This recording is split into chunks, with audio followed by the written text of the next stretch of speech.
Hey dudes, welcome to Splat from the Past, the only 80s themed horror and sci fi show where things can get totally radical. Now, today I will be interviewing an actor by the name of Michael Tatlock.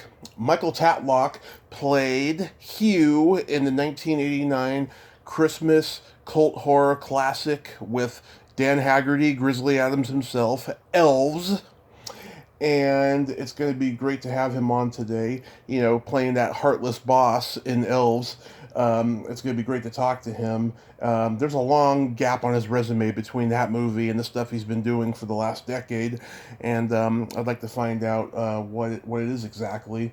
I never heard of most of the stuff he's done since, with the exception of Entourage, and he's probably a theater actor or something. So I will find out today and get information on Elves, my first guest from that movie. So yeah, here is my interview with Michael Tatlock. Hello? Hey, Michael, welcome to the show, sir. How are you? I'm good. How are you? I'm pretty good, pretty good. 'Tis the season. Yes, yes, it is. This is such a great honor. Thank you for taking the time today. Oh my God, it's my pleasure. And thank you for asking. Absolutely. So, going back in time, did you gravitate toward acting early on in your childhood? Oh, wow. Actually, no. I really didn't. First time I ever was on stage was in a church nativity Christmas play. And I don't even remember how old I was. But then, I did other things. I did like a boys choir when I'm originally from Wichita, Kansas. So when I was in junior high, I was in the Wichita Boys Choir. So I did that for a year, and of course it had to be the year that my voice changed. So I went from like a voice soprano to a tenor really fast. So and then I didn't do anything performing wise until I was a junior in high school. And then I did a play my junior year in high school called 10 Little Indians. Mm-hmm. And walked out on stage, said my first line, and got a huge laugh. And I went, oh, I really like this. So that's when I got bitten by the bug. So, and I went on and just continued doing that. I got a undergraduate degree in theater, and then a number of years later, I went and got a graduate degree in theater. So I'm terribly overeducated in theater and acting. Yeah. Are you do you specialize in musical theater mostly? I've done all types of theater. I've done a lot of musical theater, both as a performer and I've also directed. Mm-hmm. But I've done that. I've done Shakespeare. I've done revenge drama, restoration comedy. Moliere, French, 17th century French drama. Comedy. Mm-hmm. I've done the entire gamut. I've done a hell of a lot of shows in my years on stage. So Nice, nice. What do you like doing the most of all those plays? I love doing musical theater. It holds a special place in my heart because it combines everything I love to do, which is act, sing, and dance. So Yeah. that's always been very important to me. But there was also a pull for me to branch out and do other types of acting, like in film and TV, which was also something that I had a pull for. But everybody, I think, generally when they get bitten by the bug, gets bitten by the bug doing theater. Yeah. So live theater is just an amazing experience, as you know, because you're a stand-up comedian, right? Yes.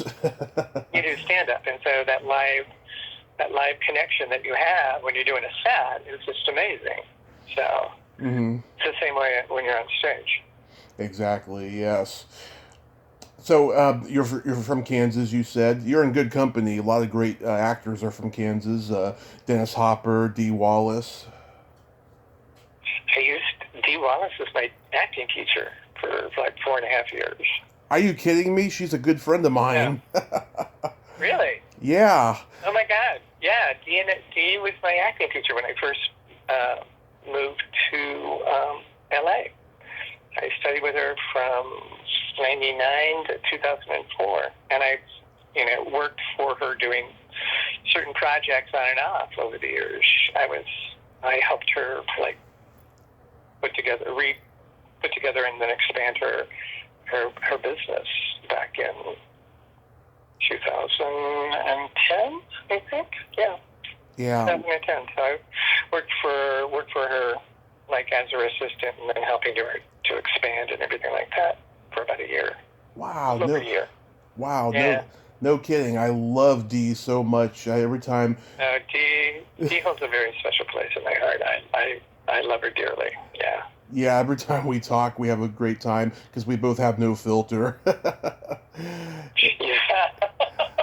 But, Yeah, Dee doesn't have a filter. I have a little bit of a filter, but my husband would probably say, "Yeah, you really don't." yeah.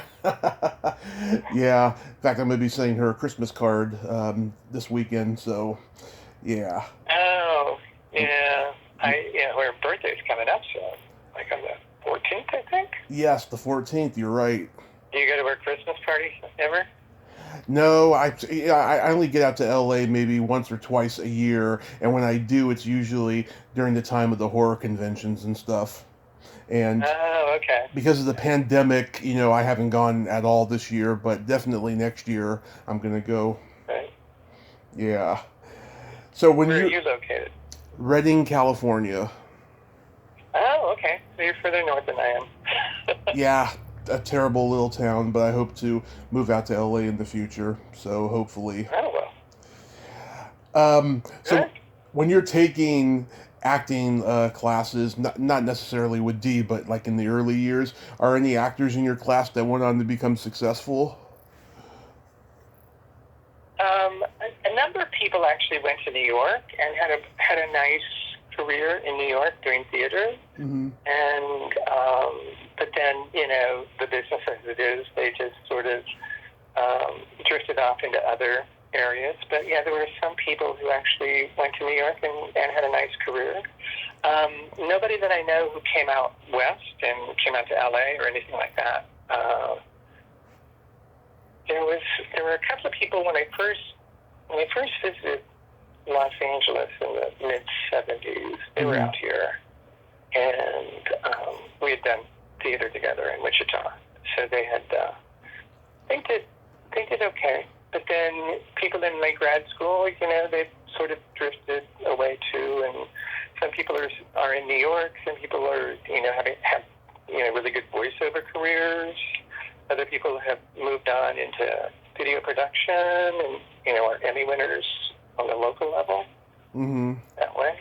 So it's like everybody just sort of we all come together and you bond for a certain period of time, and then life takes you in different directions. So yeah. Oh yeah, I mean, I've met and interviewed so many actors that were in like one cult film that was shot in the hometown that they were living in, that they were doing local theater, and it's just amazing when you find actors like that. I actually find journeyman actors more interesting to talk to than stars.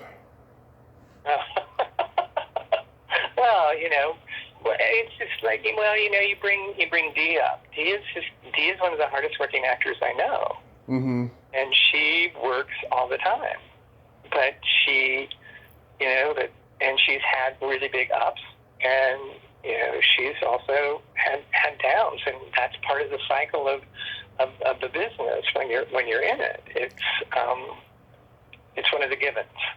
Mm-hmm. So it's like, oh, okay, look, I got this really great part. 8 years later, you're still looking for that next thing or something. So it's there's either a tenacity to it or you get discouraged by it because it can be very discouraging. Yeah. So yeah, I mean Dee. I mean she. She's someone I can have a conversation with about anything. But a lot of the stars I talk to, they have a lot to protect. They don't open up about a lot of stuff. Not unless you're like Larry King or Barbara Walters. But Right. that's why I find the journeyman more interesting. But Dee is one of those rare exceptions that you can talk to her about anything and she opens up. Dee is an open book. Dee is a total open book. It's just what I've always loved about her. Yeah.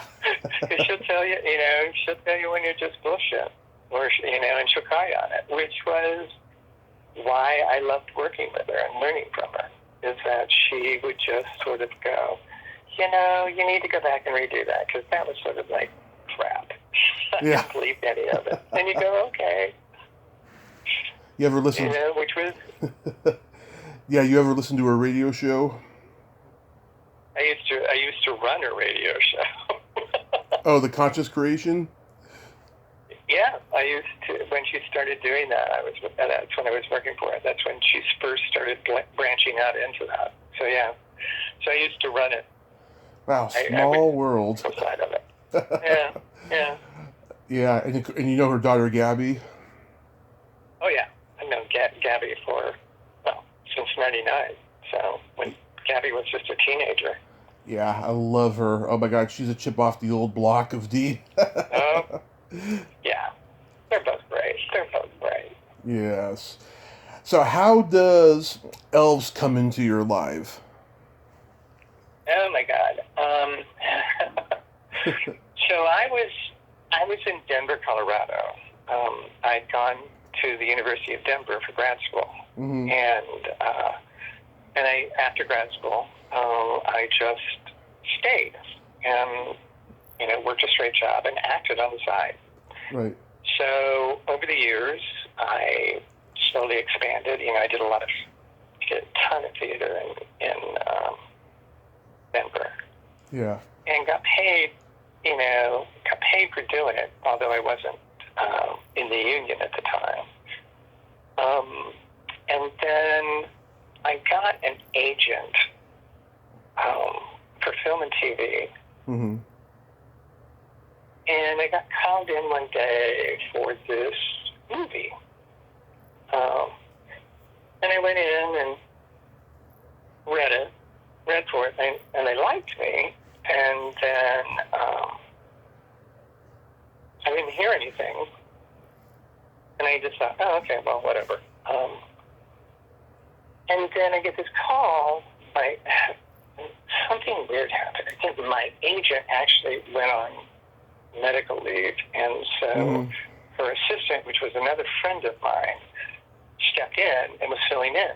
And so she calls me up at work one day, and she goes, "You're not going to believe this." And I said, "What?" She goes, "You're in the running for the movie that you auditioned for." And I said, "What?" Mm-hmm. I said, "For the role I auditioned for?" And she goes, "Yeah." And I said, "Oh, okay, cool. Well, let me know." And she goes, "Well, we're trying to make a decision now. It's between you and Bob Denver." Really? Yeah. Gilligan? And I went, "Yeah, Gilligan." And I went, "Oh, between me and Gilligan? Okay, great." And I said, "Well, let me know how it goes." So and I just, went back to my job and was doing my regular, 9-to-5 job. And so about a day later, she goes, "Oh my God, you got it. You got the role. You got the role." And I went, "What? Gilligan turned it down? Really?" Yeah. Okay.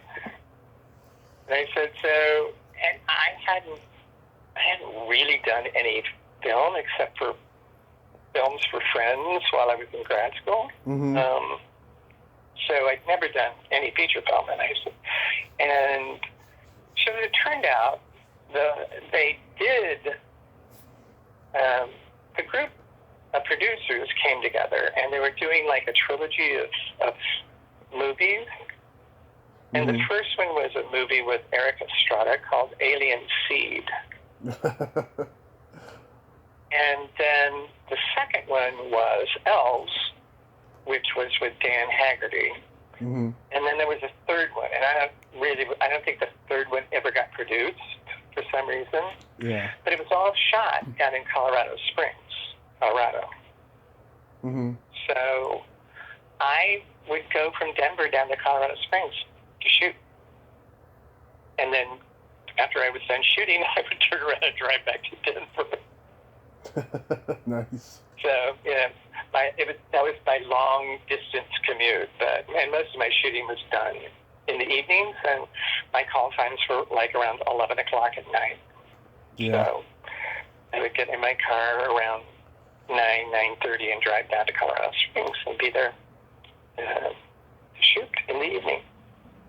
Yeah, you played the heartless department store manager, Hugh. I was Hugh Reed, the heartless department store manager, and it was fun. It was a great experience just to dive in and do it. The director, Jeff Mandel, was just so nice, and we had a really good crew, and the cinematographer was very good too, and they were really patient because I came from a theater background, so I had a tendency to be a little bit bigger, or I learned to tone it down over the years, but it would be I tend to be big and broad, and or that's what I was back then. Yeah. So that was sort of to go, okay, that was you can pull it back now. You're in the scene. You can just go ahead and pull it back now. But it was actually working with Dan Haggerty that was really interesting because the majority of my scenes were with Dan. Yeah. And so there was one time when it was Saturday or Sunday, I can't remember which. It was an all-day shoot down in Colorado Springs. So I got up early, drove down, went to the location, which was this old department store in an old part of downtown Colorado Springs, and that was where I hired him to be Santa. So and Dan would sort of Dan was still drinking and using at the time. So he picks me up in his convertible. I pull in, and he's just trying to pull in, and he goes, "Oh, wait, I decided to redo all my lines for our scene. So let's run our scene." And I went, okay. And so he had rewritten all of his lines in our scene. Right. So that they felt better for him. And so I went, oh, okay, well, yeah, it works. Well, we can do that. We'll be fine. So he dropped me off. I went in, got ready, got a makeup, everything like that. And we were filming some scenes within the department store for general atmosphere. We had all these extras and everything like that. And then we came to our scene. And we about maybe 4 or 5 hours had expired by that time. And Dan had sort of disappeared and gotten a little drunk and a little high and came back, and we started the scene. And we got through the master shot. We did 2-shot master. And we got through the master shot, okay, and then we got through my coverage just fine. And then it came to Dan's coverage, and he kept forgetting what his lines were. And it was like pulling teeth. We just couldn't get through it, and it was getting worse and worse because he was just getting more and more disoriented. So I think it took us, in order to get that scene in the can, it was like a 34-take scene. Yeah. It was like a lot. And poor guy, I mean, he was trying and stuff, and also dealing with whatever the demons that he has that he was dealing with. We finally got him through it. So, and but he was this big kind of teddy bear kind of guy. He was really a nice guy. He was always really nice to me, and we had a good time filming. Mm-hmm. Oh, that's good. Yeah, that's really sad when you hear stuff like that, though. He brings so much humanity to the character. You know, it's like, you know, he really was that guy, but he, just like a lot of people, you know, he had his demons. Yeah, and he, you know, like I said, he was generally always really very nice to me, and we got along great. But he did have those demons that just sort of haunted him. But there wasn't much pretense, you know. He wasn't trying to be anybody that he wasn't. Mm-hmm. And when he was in front of the camera, as long as he was fairly, you know, as long as he wasn't, you know, imbibing or doing whatever else he did, right.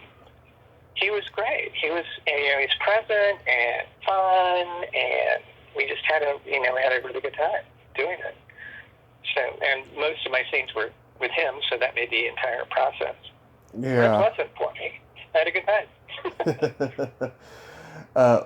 Laura Lichstein, who played the teenage girl Brooke, I reached out to her, did not hear back from her. You were like my last hope. I'm glad you said yes. Oh, wow. Yeah. Yeah, she was one of the other two girls in the movie. She was the friend of Julie. Yes. I think. Yeah. I only had brief, you know, interaction with them, mainly in makeup. So, and you know, but they were, you know, I think all three of them were from LA. Julie and Laura. Laura, yeah, and maybe one of the girls might have been local. Mm-hmm. But the two of them, Julie, I know, was from LA, because I remember one time we were on set and she goes, "Do you think they're going to fire me? I have to fly back to LA for an audition." And I went, "I don't know. You want to ask them and find out if they're going to fire you?" And she goes, "Well, I'm really scared if I do this, they'll fire me." And I'm going, "Well, there's only one way you're going to find out." Yeah. I hope she didn't get in any kind of trouble. Well, she didn't get fired, from what I understand. I don't know what happened with the audition. I just remember that conversation we had on set one day. And I go, "I don't think you're going to have a problem, but I think you better ask." Did you get to meet Deanna Lund? No, she filmed totally differently. Like I said, I was only filming for 4 days, so I didn't meet her. But from everything I understand, she was lovely. She was really nice. I met and a very good actress too. Very good actress. Yes, I met her at her last Comic-Con before she died, or one of the last at least, and she was just so lovely. And I got to interview her daughter 2 years ago, Michelle Matheson. That was one of my funniest interviews. We talked for like 90 minutes, just about everything, and I was very lucky that I got to meet Deanna before she passed. Yeah, she. From what I think she filmed before I most of our scenes at the very last, you know, my scenes were right in the middle of the movie, but I think I filmed most of those at the last because that's when they could get the building that we were filming in. Mm-hmm. So she filmed early on. Yeah. So I think it was like a 3.5-week shoot. Maybe it was a 4-week shoot. I don't remember. Mm-hmm. 30 years ago. Yeah. 30 years ago. How was Jeff Mandel as a director? He was great. He was so nice. Yeah. He was patient. He was good. And, you know, considering everything he was going through, you know, with the production, he was nothing through him. Nothing through him. He just sort of motored on through everything. And like I said, he was really great with me because I was fairly green. And so he just sort of taught me how to do what I needed to do. And there wasn't, yeah, I mean, he didn't need to teach me how to act, but he needed to teach me how to focus my acting, which was probably the more important part, and sort of tone it down, but still do what I did. Yeah. But he was solid. He was solid as a rock. He was just really nice. I don't know whatever happened to him. He disappeared. I wasn't able to locate him. Yeah, the last thing I think was he was down in, oh God, this was like in the 90s. He was down in Florida, I think. Or something like that. Probably. Yeah. I mean, like all actors, being all actors and people in the entertainment business, it's sort of a nomadic life. I mean, after I finished that film, I turned around and moved to Seattle. Oh yeah, what'd you do up there? Yeah, I performed and then sort of just lived, took a break from acting for a little while, and then dealt with some of my own inner demons, and then when I went back to performing, I performed with a small 16-person gay and lesbian performing ensemble that did original works. So nice. I did that, and then sang with the Seattle Men's Choir, which was a gay men's choir up there. I did a lot of music up there. I didn't do a lot of performing per se. I did some theater, but not a lot. And then 98, I decided, actually 97, I sort of went, I don't think I want to live with regrets anymore. So what if I just move? And I was on the West Coast, and I went, I could just go south and go to LA. So I did. Wow. Did you regret? Did you regret it? No, actually, no. Nice. I haven't. It was a little overwhelming because when I got here, it was like it wasn't anything I had expected. But I was intrigued by it, and I sort of went, okay, this would be fun. I haven't acted for a number of years when I get back into class, so that's how, I took one class from one teacher who's now gone by the name of Sam Christensen. And then I was doing a play, and a lady in the play said, you should come to my acting class with Dee Wallace. And I went, okay, I know Dee. I know of Dee. I didn't know Dee at the time. Right. So I went and, was in class for 4.5 years with Dee. And just had the best time with her. And, then Dee was all about get out there, ply your trade, work your craft, do your acting. Right. And so, so you had to, you went out, you went out looking for an agent, and then, or a manager, and you would, in a way, I learned the business through Dee. She was there to sort of mentor me along as I was doing that and learning the business. She's great. She's great at it. Yes, she is. Oh my God, she's a gift from heaven. I can't say enough about Dee. You know what's ironic is that Charles Sellier, who created Grizzly Adams, about 5 years before Elves, he directed a very controversial slasher horror film called Silent Night, Deadly Night. Oh yeah, I remember that. Yeah, it's just so ironic that Dan Haggerty did a horror Christmas movie too 5 years later. I know, it's like a really narrow genre. Yeah, it's like, he had nowhere to go after that and stuff, and people don't realize too, he was coming off of a cocaine scandal at the time that he was doing this movie. Oh yeah, I'm very aware of that. Yeah. A lot of people had pointed that out to me, and and he was still using. Mm-hmm. Do you But, remember if there was a do you remember if there was a rap party for the movie? I think there was, but I rapped before the rap party, so whenever they did the rap party, I don't know when it was. I didn't go. Did you go to a screening? They didn't. I don't think they ever had one. I mean, it was always meant to go to video. It was straight to video. Yeah. That was the whole business model they were using, was to do low budget films. Right. With, either TV actors that had some fame, like Eric Estrada and Dan Haggerty, or,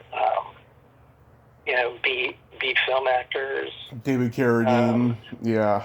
Yeah, and so everything was basically straight to video. So it was that was the business model that they were using. Mm-hmm.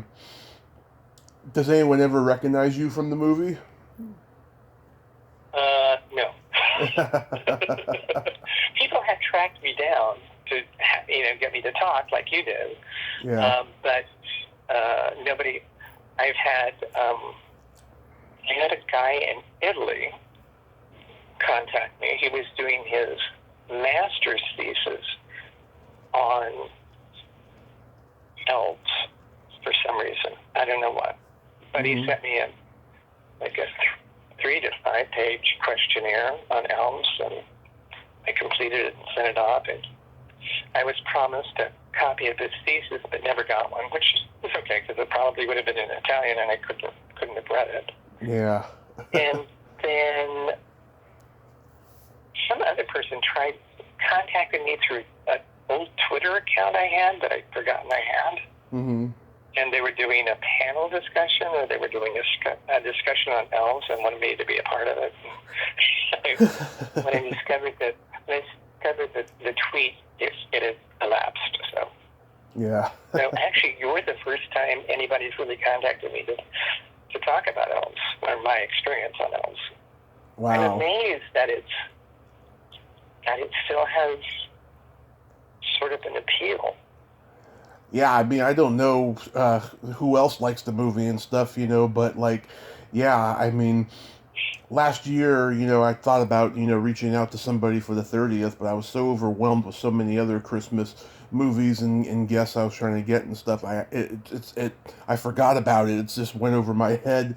But I'm not aware if anybody else likes it though. I just know that I like it. Another friend of mine who, when he was in film school, loved it, and I did some of his movies that had sort of a horror flair to it, as he was, putting together his thesis and other projects for his film classes and stuff like that. But he was like a big fan. So I guess they exist, which is, I find, lovely. I think it's sort of lovely, because it's a really campy movie. I remember getting a copy of the script and sitting out in Volunteer Park one summer, because we shot it over the summer. The Christmas movie, of course, is shot during the summer. I think that's par for the course. Right.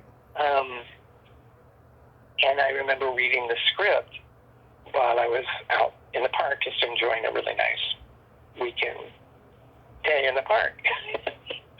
And I'm reading it and I'm laughing, because it's really a funny script. Mm-hmm. I just found it really funny.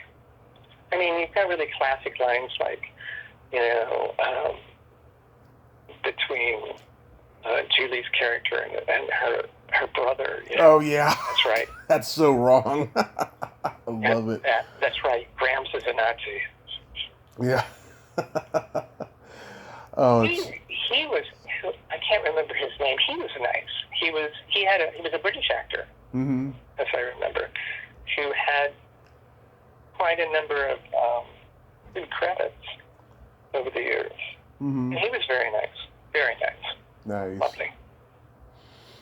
Can't remember his name off the top of my head. You've done stuff since, like I noticed that you were on Entourage.